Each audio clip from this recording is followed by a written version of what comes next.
A very good morning to all of you. Here we discuss the Press Information Bureau important topic.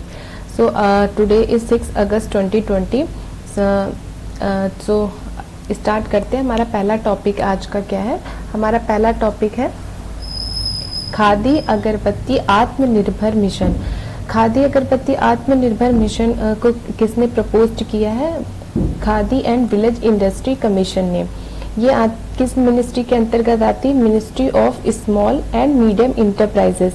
ये scheme क्यों launch की गई है, क्यों propose की गई है? क्योंकि अभी कोविड-19 की वजह से बहुत सारे माइग्रेंट का, बहुत सारे लोगों का जो जॉब लॉस हुआ है, जिसकी वजह से वो अपने विलेज में वापस लौट कर गए हैं. तो उनके जॉब को बढ़ाने के लिए कि उनको जॉब मिल सके और साथ ही साथ में अगरबत्ती के प्रोडक्शन को बढ़ाने में ये स्कीम जो है वो मददगार साबित होगी. तो इसमें ये देखना है कि क्या कैसे मतलब फंडिंग कौन देता है कि और कितना परसेंट किसका क्या है. तो इसमें 25% की सब्सिडी गवर्नमेंट प्रोवाइड करती है, मशीन देती है कारीगरों को जिससे कि वो उसका प्रोडक्शन कर सकें. जैसे 100 रुपये है तो उसमें से 25 जो है वो गवर्नमेंट पे करेगी और 75 का वो लोन ले सकते हैं. तो ये है खादी अगरबत्ती आत्मनिर्भर मिशन में, और इसमें वेजेस भी वर्कर को प्रोवाइड कराए जाएंगे उनके काम के अकॉर्डिंग. नेक्स्ट टॉपिक है Thenzawl golf resort project. Thenzawl golf resort project ये मिजोरम के आइजोल में है थंजावल गोल्फ. और यहाँ पे वहाँ के मिनिस्ट्री जो थे, मिनिस्ट्री ऑफ टूरिज्म ने इसको इम्प्लीमेंट किया है और ये स्वदेश दर्शन स्कीम के थ्रू के अंतर्गत ही इसको इम्प्लीमेंट किया गया है. तो यहाँ पे इम्पोर्टेंट हो जाता है कि स्वदेश दर्शन स्कीम क्या है. स्वदेश दर्शन स्कीम को हम समझेंगे. स्वदेश दर्शन स्कीम 2014-15 के बजट में इंट्रोड्यूस कराई गई थी और ये एक सेंट्रली सेक्टर स्कीम है. तो यहाँ समझेंगे कि सेंट्रली सेक्टर स्कीम क्या होती है. सेंट्रली सेक्टर स्कीम में सेंट्रल गवर्नमेंट 100% फंड देती है. और सेंट्रली स्पॉन्सर्ड स्कीम क्या होती है? सेंट्रली स्पॉन्सर्ड स्कीम में सेंट्रल गवर्नमेंट और स्टेट गवर्नमेंट दोनों का शेयर होता है. तो ये थी Thenzawl golf resort project, ministry of tourism में आती है और कहाँ की है? मिजोरम में आइजोल है, तो वहां पर है. हमारा नेक्स्ट टॉपिक क्या है? पायरोलिसिस. पायरोलिसिस क्या होता है? पायरोलिसिस होता है, हम अभी देख रहे हैं कि हाल के दिनों में क्या होता है कि हम लोग पीपी किट यूज करते हैं. तो पीपी किट यूज करने से उसका वेस्ट भी तो सामने आ रहा है, तो उसको डिस्पोज कैसे करेंगे? तो उसकी समस्या बनी हुई है.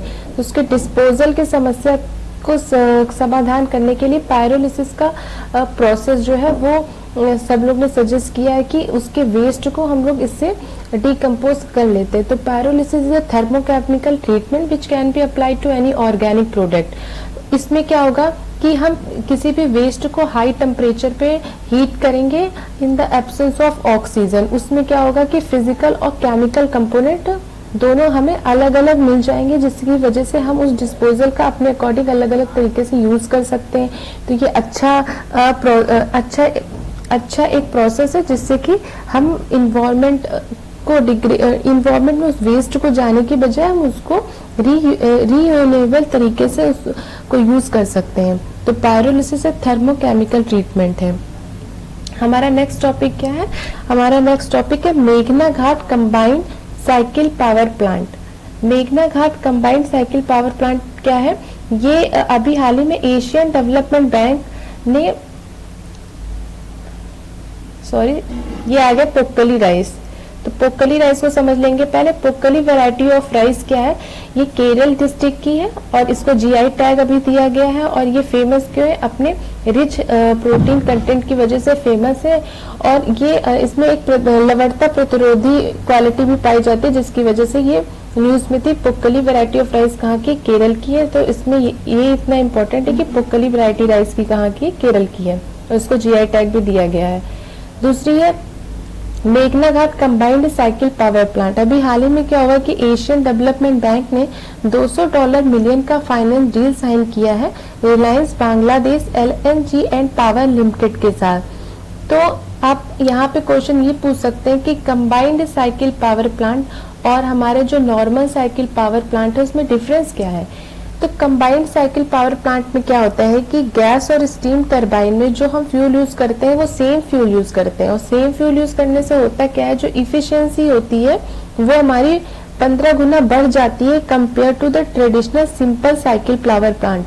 तो इससे क्या होगा कि इलेक्ट्रिसिटी प्रोड्यूस ज़्यादा होगी और हमारा जो एनर्जी प्रोड्यूस होगी उससे इन्वायरमेंट के लिए हार्मफुल भी कम होगा वो। और जो हमारे ट्रेडिशनल तरीके थे जैसे कोल से, तो उससे हार्मफुल इन्वायरमेंट को ज़्यादा होता था। इस वजह से कंबाइंड साइकिल पावर प्लांट आप हमारे जो traditional simple cycle power plant थे उनसे डिफरेंट है।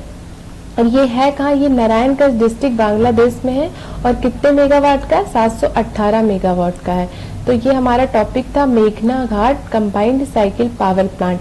इसको कौन कौन फंड दे रहा है, एशियन डेवलपमेंट बैंक और Reliance Bangladesh LNG and power limited.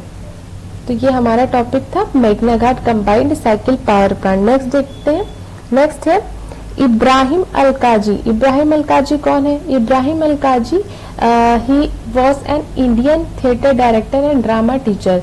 इनका हाल ही में निधन हो गया है, इस वजह से ही न्यूज में थे। इब्राहिम अलकाजी इन नेशनल स्कूल ऑफ ड्रामा में सबसे लंबे समय तक पद पर रहने वाले डायरेक्टर हैं। और इनको किस चीज का श्रेय जाता है, जो हमारी प्ले रीजनल लैंग्वेज में जो प्ले स्टार्ट करवाया था वो इन्होंने ही करवाया था। तो रीजनल लैंग्वेज में प्ले स्टार्ट करवाने का श्रेय इब्राहिम अलकाजी को जाता है। और इन्हें रूपवेद प्रतीक्षा तनवीर अवार्ड से भी सम्मानित किया गया है और पद्म श्री, पद्म विभूषण और पद्म भूषण जैसी बहुत सारी इनको सम्मान प्राप्त हो चुके हैं इब्राहिम अलकाजी को। तो कौन है ये कोई म्यूजिक डायरेक्टर है या फिर ये ड्रामा स्कूल के टीचर हैं या फिर ये कोई एक्टर है? तो आप इसको बता पाएंगे कि कौन है ये इब्राहिम अलकाजी। नेक्स्ट हमारा है बेरूत। अभी मॉर्निंग के एडिटोरियल में हमने डिस्कस किया था कि बेरूत जो है वो लेबनान की सिटी है, एक वहाँ का फेमस पोर्ट है और यहाँ पे 2 अटैक हुए जिसकी वजह से इसकी कंडीशन बहुत ही सीवियर है और ये जो है लेबनान की कैपिटल भी है। तो आप हमें कमेंट करके ये बताओ कि लेबनान जो है वो मेडिटेरियन सी से बॉर्डर शेयर करता है या नहीं करता है। और क्योंकि ज्योग्राफी पॉइंट ऑफ व्यू से ये न्यूज जो है वो बहुत इंपॉर्टेंट है।